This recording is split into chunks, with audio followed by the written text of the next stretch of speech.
there's a certain kind of mind that never rests.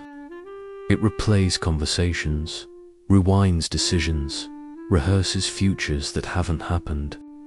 It analyzes tone, silence, timing, until every detail becomes an entire story.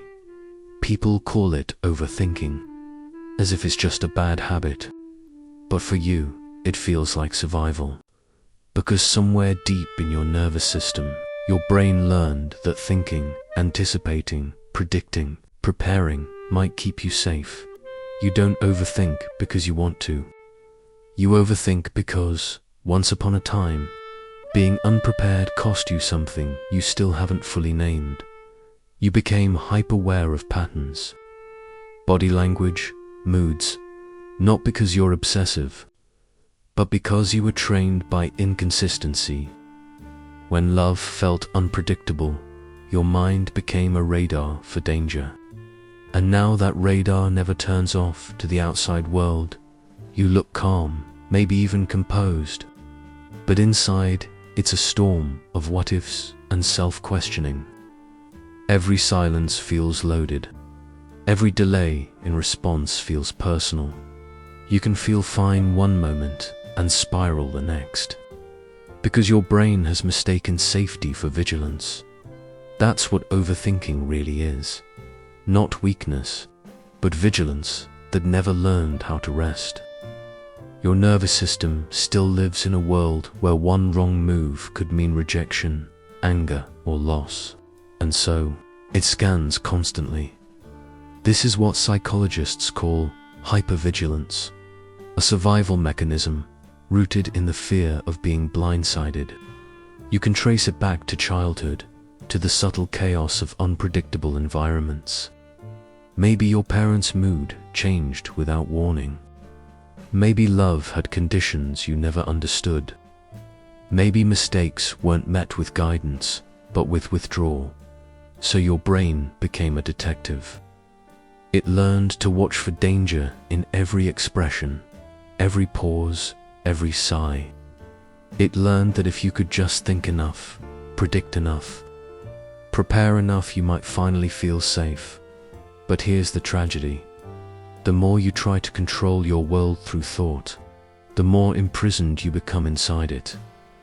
The mind that once protected you now keeps you trapped. You live in mental rehearsal, in emotional forecasting, in the constant hum of what did I do wrong, and what happens next. You analyze yourself to death, not to understand, but to avoid pain. And in doing so, you start to forget how to simply exist. That's the hidden pain of the overthinker. Your intelligence becomes your shield, and your shield becomes your cage, because you've built an identity around solving problems that don't exist yet. You anticipate rejection before it happens. You explain yourself before anyone's misunderstood you.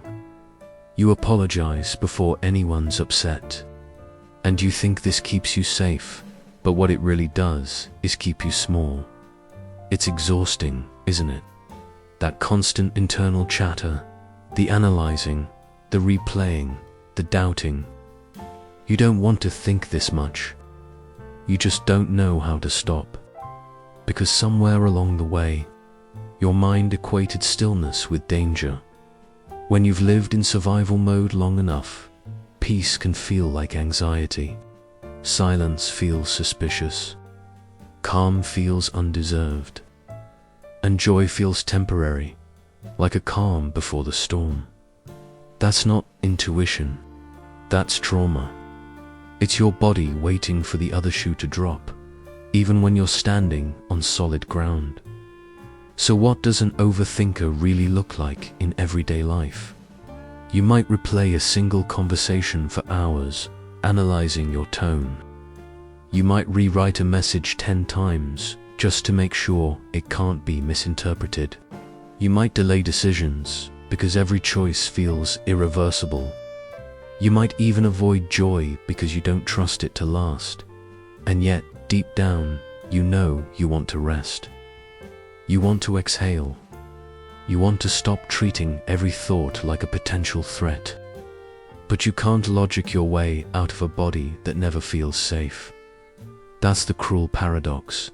The overthinker tries to think their way to safety, but safety doesn't live in the mind. It lives in the body. Your nervous system doesn't speak language, it speaks sensation. It listens for tone, for presence, for consistency. And when it hasn't felt those things for years, it doesn't trust calm when it finally arrives. So what you call overthinking is really your body saying, I don't believe I'm safe yet. Healing begins when you stop trying to outsmart your nervous system and start trying to reassure it. It begins in the moments when you catch yourself spiraling and say, I'm not in danger. I'm just remembering what danger felt like. It begins when you notice that your need for control is really a need for safety, that your fear of mistakes is really a fear of abandonment, that your endless mental loops aren't madness, they're memories still looking for resolution. You don't fix overthinking by thinking differently. You heal it by feeling safely, by creating an inner world that doesn't punish uncertainty, by learning that mistakes don't always lead to rejection, by teaching your body that silence doesn't always mean danger. That's the real work. Retraining your nervous system to recognize peace not as boredom, but as belonging. You do it slowly, through small acts of safety, breathing deeply, pausing before responding, letting silence exist without rushing to fill it, letting people's moods belong to them instead of making them about you. And slowly, the world begins to soften. You start to feel moments of quiet that don't demand analysis.